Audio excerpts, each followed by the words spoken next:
তো এই তো সেই কেকের গাছ।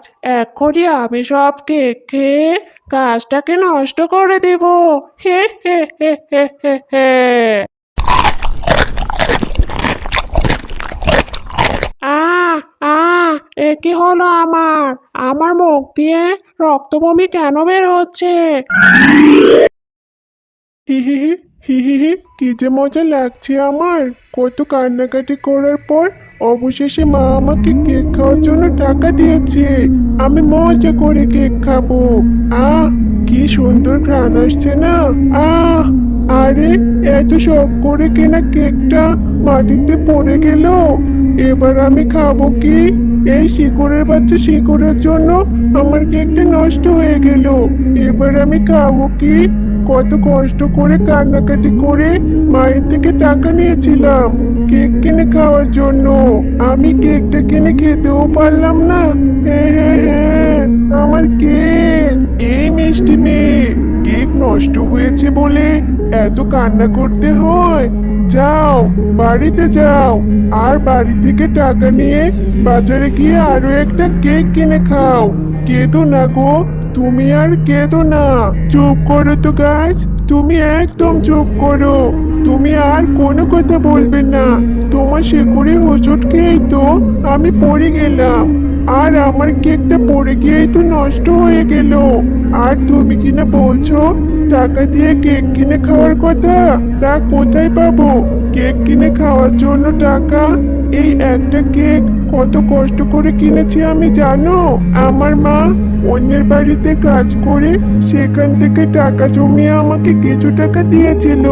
অনেক কান্নাকাটি করেছে দেখে কেক খাওয়ার জন্য। এখন কি মা আমাকে আবার টাকা দেবে কেক খাওয়ার জন্য? আমরা কি বড় লোক? আমরা তো গরিব। এত টাকা আমরা কোথায় পাবো? হলো না, আমার আর কেক খাওয়া হলো না।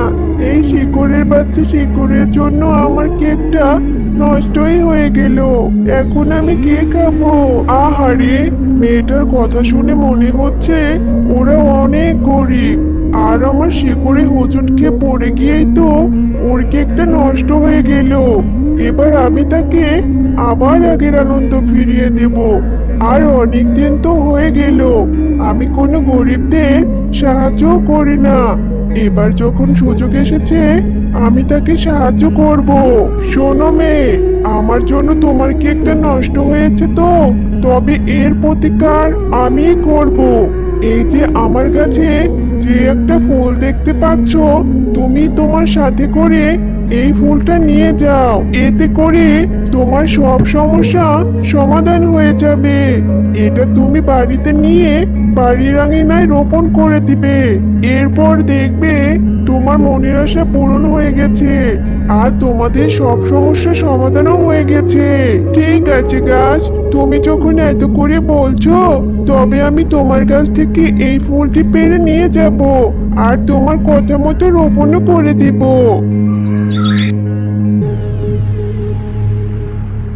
কিরে জিয়া, আঙিনার মাঝে অযথা মাটি করছিস কেন? আর তোর পাশে ওইটা কিসের ফুল? ফুলটা থেকে কেমন যেন ঝাঁঝালো গন্ধ বের হচ্ছে। কোথা থেকে এই ফুল নিয়ে আসলি রে জিয়া? ও মা, তোমাকে তো আমি বলতেই ভুলে গেছি এই ফুলের কথা। এরপর জিয়া তার মাকে সমস্ত ঘটনা খুলে বলল। তোর মাথা ঠিক আছে রে জিয়া? কি ধরনের সব অদ্ভুত কথা বলছিস? গাছ কি আবার কখনো কথা বলতে পারে? শোন, এইসব দিনের বেলা স্বপ্ন না দেখে ঘরে গিয়ে পড়তে বস। আমি পুকুর থেকে পানি আনতে গেলাম, গাছ নাকি আবার কথা বলে। মেয়েটার মাথা একেবারে শেষ হয়ে গিয়েছে। এরপর জিয়া গাছের কথা মতো সেই ফুলটি রোপণ করে দেয়।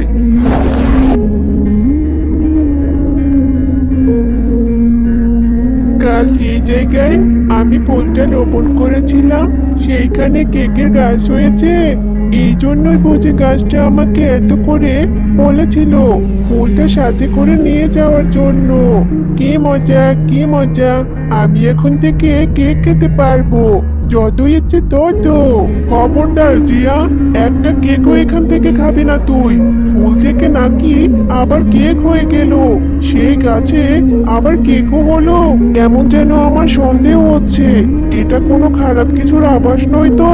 তুই যেন আমাকে কোন গাছের কথা বলেছিলি, নিয়ে চল তো আমাকে সেই গাছের কাছে, আমিও দেখতে চাই কোন গাছ তোকে সেই ফুল দিয়েছিল। আচ্ছা ঠিক আছে মা, তুমি চলো আমার সাথে, আমি তোমাকে এক্ষুনি সেই গাছের কাছে নিয়ে যাব মা। এ গাছ, বলো তো তুমি আমার মেয়েকে কেন ফুল দিয়েছিলে? সেই ফুল থেকে কেকের গাছ হয়েছে, কোনো খারাপ কিছুর উদ্দেশ্যে তুমি আমার মেয়েকে ফাঁসাতে চেয়েছো না তো? নিশ্চয়ই এই গাছের কেক খেলে আমাদের অনেক ক্ষতি হয়ে যাবে। না না গো, তুমি আমাকে ভুল বুঝেছো। আমি তো তোমার মেয়ের মুখ থেকেই শুনেছিলাম তোমরা নাকি অনেক গরিব, তাই তো আমি ওই ফুলটা তোমার মেয়েকে দিয়েছিলাম তোমাদের সাহায্য করার জন্য। ওই ফুল থেকে যে গাছ হয়েছে, সেই গাছে যে কেক হয়েছে, সেই কেক বিক্রি করে তোমরা তোমাদের জীবন ভালোভাবে কাটাতে পারবে, আবার কেক খেতেও পারবে। আমার কোনো অসৎ উদ্দেশ্য নেই গো, বিশ্বাস করো আমাকে। সত্যি কি তুমি আমাদের সাহায্য করার জন্য ওই গাছটি দিয়েছো? তুমি সত্যি অনেক ভালো গো। আমি অবশ্যই গাছে ধরা কেক বিক্রি করব, আর আমাদের সংসারের অভাবও দূর করব। তবে হ্যাঁ, ওই গাছে দুইবার কেক ধরবে, একবার দিনের বেলায়, একবার রাতের বেলায়। দিনের কেকগুলো তোমরা খাবে আর বিক্রি করবে, আর রাতের কেকগুলো ভুলেও ছবে না আর খাবেও না, বুঝেছো? যাও, এবার তোমরা বাড়ি চলে যাও। চল মা, আমরা গাছ থেকে তাড়াতাড়ি কেকগুলো পেড়ে নেই। এই কেকগুলো নিয়ে তো আবার বাজারেও যেতে হবে। কেকগুলো দেখে বেশ সুস্বাদু মনে হচ্ছে, মনে হয় কেকগুলো বাজারে নিয়ে গেলে সবাই কিনে নেবে, আর গাছে ধরা কেক বিক্রি করে আমরাও অনেক টাকা পাবো, আর আমাদের অভাবও দূর হয়ে যাবে।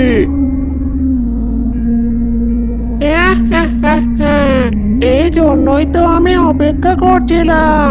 আমি ঠিক জানতাম ওই গাছ আবার তার ফল ও ফুল দিয়ে কাউকে না কাউকে সাহায্য করবে। ওই গাছের অনেক ফল আর ফুল আমি নষ্ট করেছিলাম বলে ওই গাছ আমাকে অনেক শাস্তি দিয়েছিল। সে বলেছিল আর ফুল ও ফল দিয়ে নাকি সে গরিবদের সাহায্য করবে, এই বলে আমাকে অনেক অপমান করেছিল। এই বলে অপমান করে আমাকে সেইখান থেকে তাড়িয়ে দিয়েছিল। সেই দিনই আমি পণ করেছিলাম ওই গাছ যদি কখনো কাউকে সাহায্য করে, সেই সাহায্য করা জিনিস আমি নষ্ট করে দিব। আজ ওই গাছ ওই শিয়ালিনীর মেয়েকে কেকের গাছ দিয়ে সাহায্য করেছে, তাই না? এবার দেখ, ওই গাছের সব ফল খেয়ে আমি নষ্ট করে দেব। হে হে হে হে হে। এই তো সেই কেকের গাছ। এখনই আমি সব কেক খেয়ে গাছটাকে নষ্ট করে দেব। হে হে হে হে হে হে।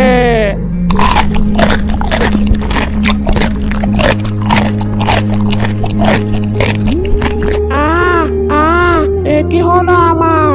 আমার মুখ দিয়ে রক্তবমি কেন বের হচ্ছে? আমার ভেতরটা জ্বলে গেল গো, গেল গেল। কাছে ধরা কেক খেয়ে আমার এ কি হলো? কেউ আমাকে বাঁচাও, গেল গেল রে। আমার ভেতরটা জ্বলে পড়ে ছাই হয়ে গেল। বাঁচাও, বাঁচাও আমাকে।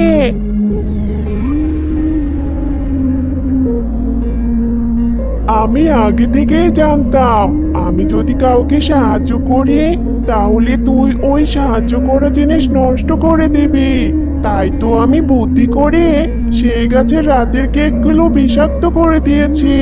ঠিক হয়েছে, এবার উচিত শিক্ষা হয়েছে তোর। হে হে হে হে হে হে।